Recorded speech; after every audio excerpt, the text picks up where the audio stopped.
கடவுளுடன் காலை வணக்கம். புனித மத்தேயு எழுதிய நற்செய்தி 11ஆம் அதிகாரம் 28 முதல் 30 வரை உள்ள இறை வார்த்தைகள்.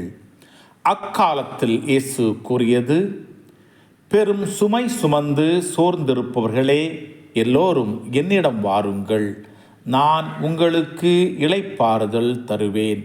நான் கனிவும் மனத்தாழ்மையும் உடையவன். ஆகவே என் நுகத்தை உங்கள் மேல் ஏற்றுக்கொண்டு என்னிடம் கற்றுக்கொள்ளுங்கள். அப்பொழுது உங்கள் உள்ளத்திற்கு இளைப்பாறுதல் கிடைக்கும். ஆம், என் நுகம் அழுத்தாது, என் சுமை எளிதாயுள்ளது என்றார். கிறிஸ்துவின் நற்செய்தி. இந்த நாள் இனிய நாளாக அமைய வாழ்த்துக்கள். பல பல பல புதுமைகள், பெருமைகள், இனிமைகள் இறங்கிய நல்ல நாள், ஒரு நல்ல நாள், நம் தேவன் தந்த நாள். இது நல்ல நாள், ஒரு நல்ல நாள், நம்